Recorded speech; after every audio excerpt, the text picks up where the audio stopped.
Welcome to Robert Kiyosaki's The Business of the 21st Century. Robert Kiyosaki is recognized internationally as one of today's leading financial experts. The author of the best-selling Rich Dad, Poor Dad, his books have been translated into 51 languages in 109 countries and sold more than 28 million copies worldwide. Robert has spent his life educating people on how to attain financial freedom. Now, through this special video presentation, he explains why network marketing is indeed the business of the 21st century, and how you can take advantage of its opportunities to create the life you desire. Next thing I want to cover with you is one of the most important lessons my rich dad gave me, and it was called the Cashflow Quadrant. And what my rich dad explained to me is that there's 4 people in business. One are E's, employees. S stands for small business, self-employed, or specialist. B stands for big business, and I stands for investor. And the thing of note here is that most people who go to school are programmed for the E and the S side. For example, it was my poor dad who always said to me, "Son, go to school so you can get a nice, safe, secure job." And so my poor dad wanted me to be an employee. And since the time I was a kid, get a safe, secure job, steady paycheck, and benefits. Okay? I didn't want to be an employee. And I said, Mom and Dad, I want to be a rich man. And I'd fight with my dad. So my mother finally said, "Son, if you want to be rich," my mother was a registered nurse. And she said, "If you want to be rich, the richest people I know are doctors." So my mom wanted me to come over here, be a specialist or a small business person. I said, "There's only one problem with that, Mom. Doctors are really smart." And she says, "You got a good point there. I'm not going to be a doctor." So I went to school. I have a Bachelor of Science degree. I can drive ships and I can fly planes. I flew for the Marine Corps.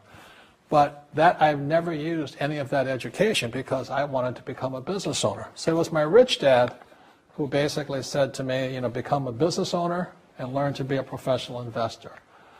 So one of the big differences here between these people is that it's called taxes. See, in 1943, in the U.S., the federal government passed a law that said employees had to pay tax before they got paid. So when you get your paycheck from your employer, you open it up, and voila, the government's always taken a sizable chunk of it. And the harder you work and the more money you make, the more money they take from you. So that's why it's not that good to be an employee, because you can never get ahead, because the more you work, more money you make, the greater they pay in taxes. Now, the doctors and lawyers and attorneys, accountants were all laughing, saying, "Oh, these guys, they're getting paying a lot of taxes." So naturally, the federal government changed the laws again. And so in 1986 in the U.S., a thing called the '86 Tax Reform Act, and it basically took a lot of the benefits away from people who are self-employed, small business, doctors, and lawyers. So today in America, unfortunately, these guys pay the highest percentage in taxes. It is tragic. And a lot of people think they're investors, but what they're really doing is they're just giving their money to people like mutual funds, companies, and all that. So they're investing, but they're not really investors. See, the big tax breaks are on this side. The laws are pretty tight here, but this area is very, very gray. So by being a business owner on the right-hand side of the quadrant, you can make a lot more money and pay a smaller percentage of taxes legally. And the key word is legally. In the investor quadrant, it is possible to make millions of dollars and pay 0% taxes legally. But you've got to know the difference. So one of the beauties of business for the 21st century is it allows people to make the transition from the E and the S side to the B side especially. And so you can become a big business owner. And the difference between an S and a B, small business and big business, is most of these guys can't quit working. Most small business owners, if they stop working for more than a month, the business collapses. They don't really have a business. Most of these people own a job. So the beauty of business for the 21st century, it allows these people to make the transition to the B side so that you don't have to keep working hard for money, and the money can actually come in passively. Then once you have your business up and running, then I always recommend you then begin investing with your excess cash, paying less and less in taxes. And that's the reason the rich are getting richer.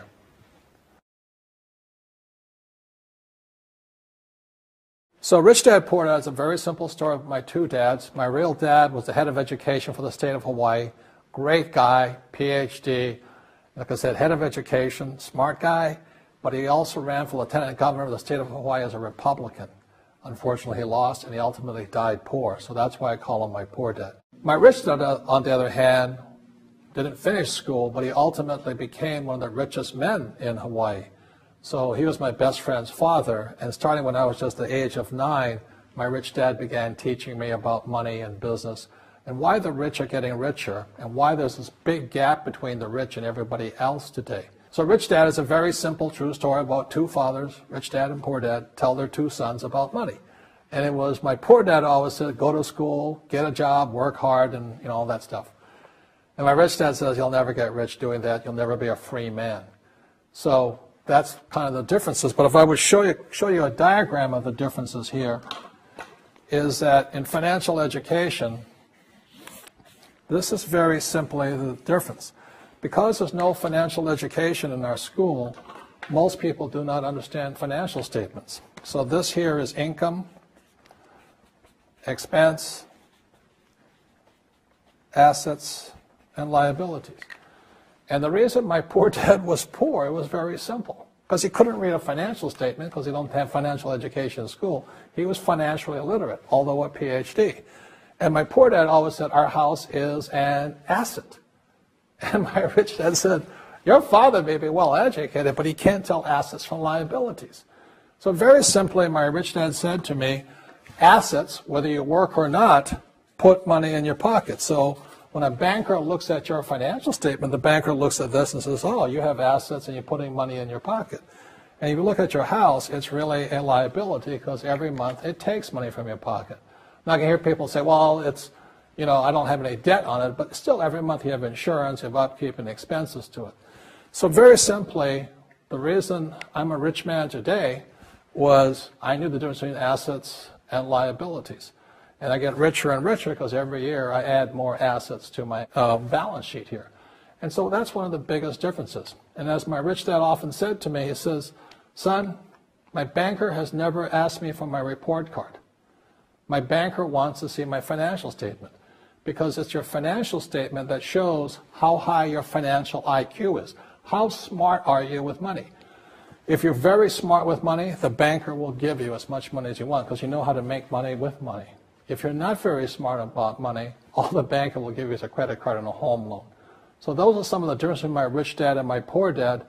And if you stay tuned, you'll find out how you too can create assets instead of liabilities. Because if you're going to survive in the 21st century, you need more assets than liabilities.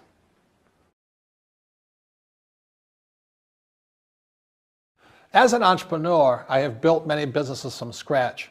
And as some of you know, a lot of them crashed also. Statistics show that most new businesses fail within the first 5 years, 90% in fact.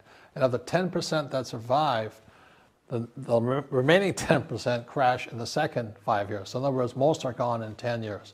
So I've looked at many different models, and one that stands out for me is network marketing. And the reason for that, it takes very little upfront cash. It has low overhead. You can do it part-time. It means keep your daytime job, but do this part-time.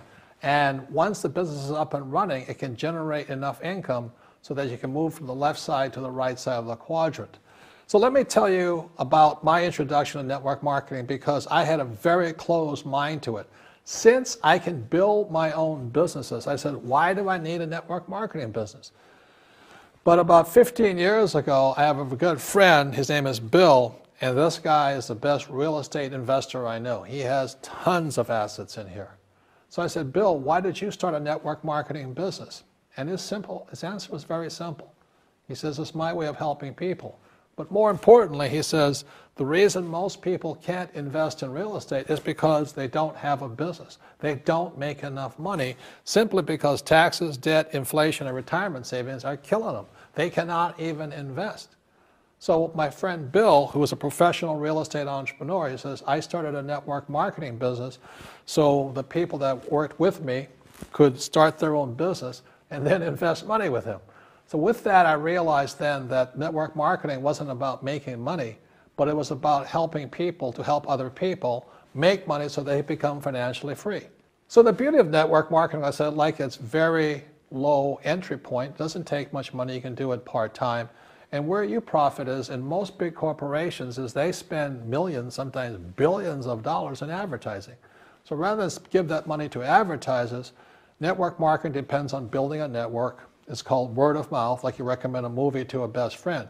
So really, the reason I support network marketing, because it's not about selling. It's about people helping people build assets in the asset columns, becoming business owners, and then becoming investors, rather than going through all of this here, which most E's and S's go through.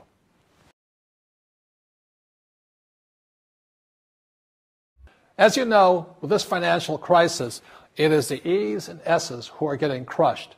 These people are competing with people in China and India for jobs, or Eastern Europe and things like this. So the idea of working hard to make more money is absolutely ridiculous. Plus taxes are just nailing these guys, plus inflation. So the business for the 21st century is designed to take people from this side to this side. Let me explain some of the differences between small business owners and these guys. These guys here work for money. They work hard, they make more money, they get taxed. And the difference between the B quadrant people and I quadrant people is they build assets. So, rule number one is entrepreneurs make things happen, but they make different things happen. Instead of working for money, they work hard to build assets. So point two, it takes courage to be on the B and the I side. See, these guys here want a steady paycheck. They want to get paid today. But the big difference and why it takes courage is these guys, it takes time to build an asset. But most importantly, point three, for true entrepreneurs who build assets, it'll bring freedom. Now, one of the problems with this area, as you know, it takes capital. In other words, it takes a lot of money to buy some of these apartment buildings, to build a business and things like this. But there is a way.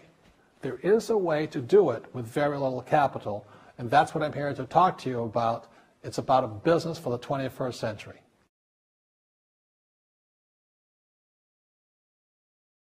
In this segment, I want to talk to young people, people who have not yet decided what they're going to do for the rest of their lives. You know, maybe you're in school or about to get in school or whatever you're going to do. But as I said, it was my poor dad always to go to schools and get a safe, secure job. Unfortunately, in this financial crisis, many young people are coming out of school deep in college debt or college loans, and they can't find a job.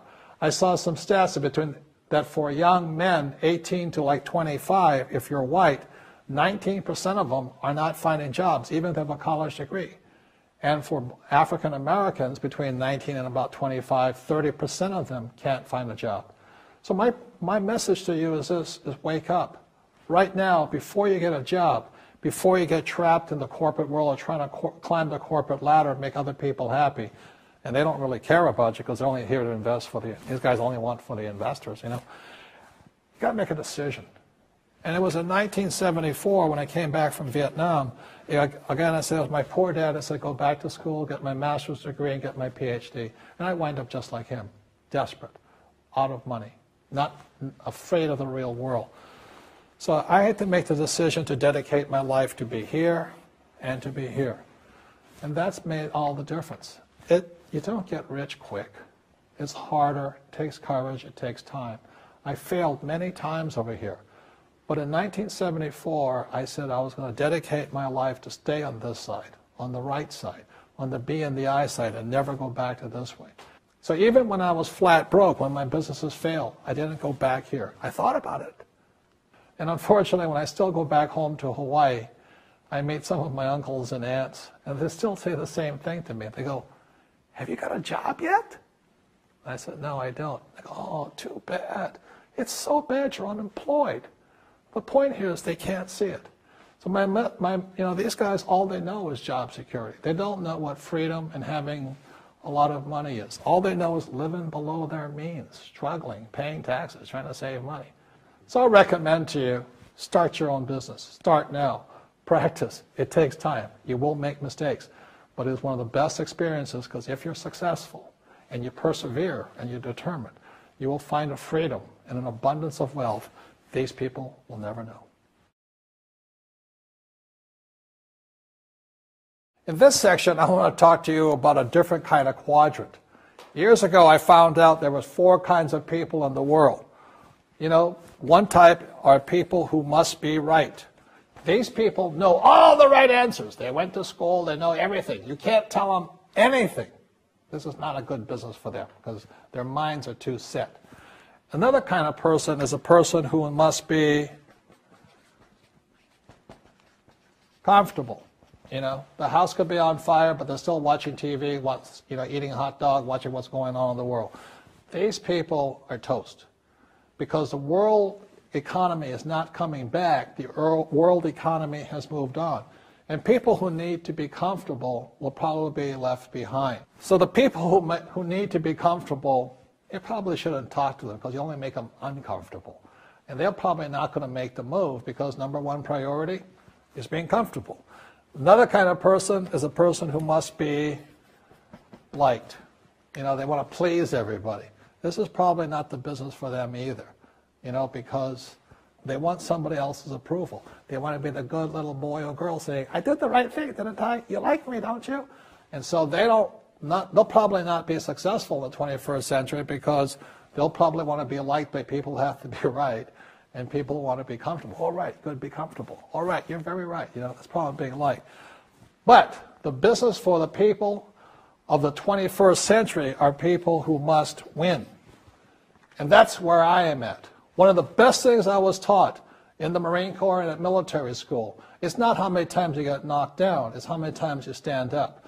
When somebody knocks you back, what do? Oh, you hurt my feelings? You'll probably not be successful. The world will probably pass you by. Because as I said, the world economy is moved on. It's not coming back. So winners will win, but winning takes sacrifice. Success takes sacrifice. And these are the people who will do best in business of the 21st century. So when you're talking to people, about this business, you have to look at them and ask yourself, is this person really just going to be liked and they'll tell you what you want to hear? Or they're going to argue with you because they know all the right answers, or they're going to get very upset with you if we're disturbing them. So what you're looking for in the network marketing business are people who want to win, people who know the economy has moved on. You'll find every race, gender, age, and background in network marketing. But what they really want to do is they want to win. It really is a true playing field in the world, but not for these people. These people will be left behind. Network marketing is for people who want to win because network marketing is the business model of the future. If you want the government to take care of you, then just keep doing what you want to do. It is possible for everyone to win, but the problem is you've got to commit to it. You've got to say, this is what I'm going to do. I'm going to dedicate 5 years of my life. You want to look at the leaders and say, those are people I want to be like. Those are the kinds of people I want to hang out with. That's what you got to say to yourself. And I want to help other people do what I want to do and win in life. And that's why I support network marketing, because it really is the business for the 21st century.